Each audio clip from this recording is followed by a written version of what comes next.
Here's another reason why I believe that inmates should have access to the cameras, or at least to the copy that they are in. I was stuffed in a cell that was covered in feces, covered in graffiti and gang signs made out of moldy cranberry sauce and butter, painted all over the walls with the feces. And so much so that, like, when we got in there, I ended up asking the one guard multiple times if I could be trusted with a mop, because I had already had to lay my bed mat down in these feces and had been walking in it for a while. And in the end, I finally was given the mop to mop my own cell, and was told that ordinarily, had trustee services been operating, my cell would have been cleaned, and all the graffiti and moldy food and gang signs and feces and all that would have been cleaned out of my cell. But since there was no trustee services, well, tough shit. Now this is all supposed to be corrective actions, guys. Like, okay, well, we can't accommodate what we're supposed to do, so we're just gonna do this anyways, even though it violates this, and that.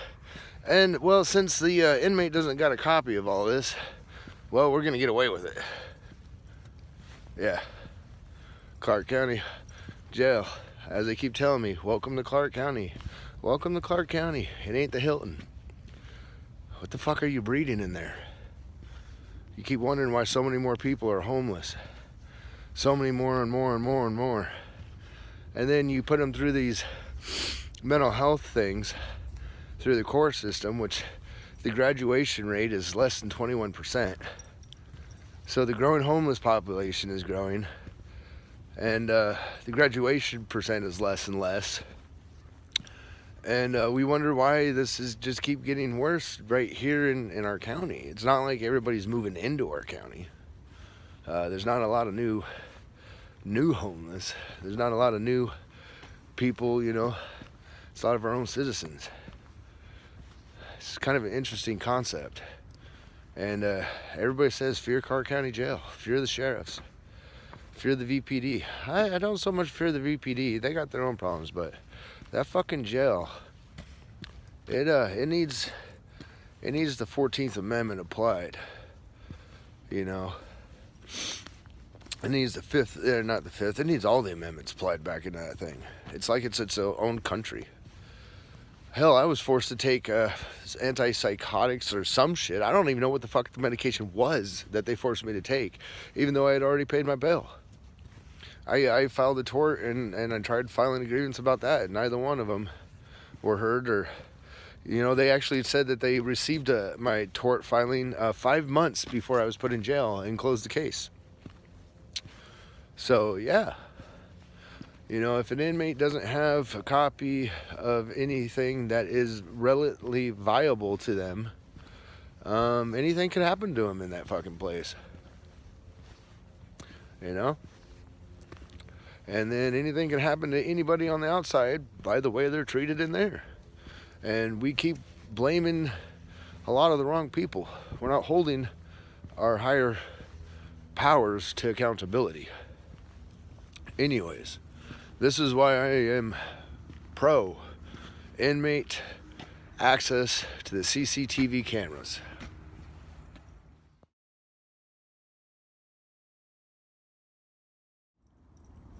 There's a nuggy. Look at that big guy. Now think about this. I'm on disability, therefore I am disabled. I'm a disabled person of Washington. Since I was in their jail, they took and removed my federal disability. Now, let me ask you a question. Is it acceptable for a corrections officer to treat a disabled person in that manner? Now, if that disabled person feels that that is what is supposed to be correct and takes that into the outside world, and again, I am reiterating this, because what if this was your son? What if this was your daughter? What if this was your mother, your brother, your aunt, your uncle, your father, that this was taught to? And then you wonder why, when they get out of jail, they are no better off than when they went in. You wonder why when they come out, they want to do drugs even more. They want to be violent even more. They want to drink even more. Well, maybe those that are supposed to be providing the corrective teaching need to be held accountable for what they are producing when inmates are released. Have a wonderful day, and I hope you enjoyed this video. As an inmate of Clark County Jail in Clark County, Washington State, I have witnessed many things that go against the precedences of what a corrective institute is about. And I also am very familiar with the fact that filing grievances is absolutely impossible. And I'm also aware they will not teach you how to fly a kite. They will not teach you how to use the machine.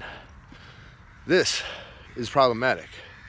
There are many things that are within their own inmate handbook of which they are supposed to follow, that they will cross the line, they will cross what they're supposed to do, they will completely bully you.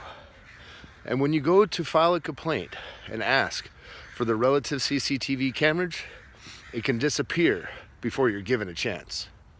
This is why, one of many reasons that I agree that inmates across the country, and especially in Clark County Jail, should have equal access and rights to the CCTV cameras, especially upon release. This would help many people have a proper corrective institute. This would create a better sense of accountability among those who are supposed to be providing the corrective action to you.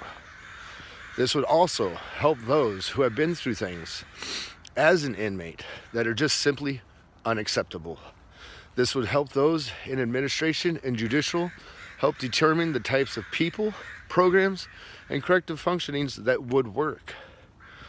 If you are taught something or something that is done to you that goes against correctiveness, it creates an entirely different entity in the individual that it was done to.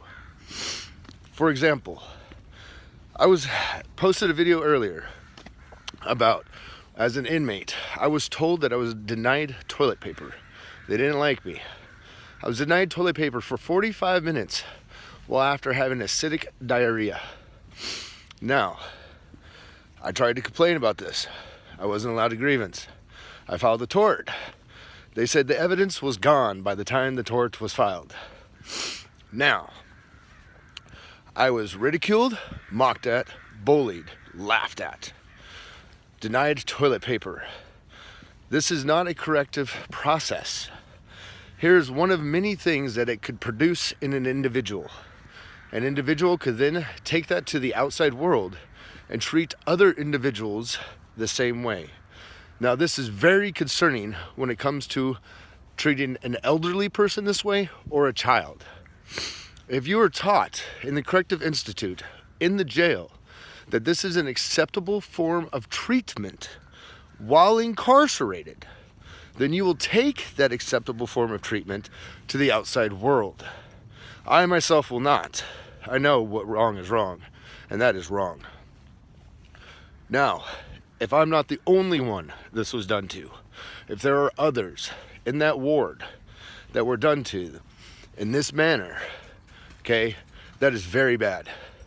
Because all it does when they are released is teach them that they are allowed to treat people like dirt, like crap, and get away with it. A corrective institute is supposed to help guide you into what is socially acceptable.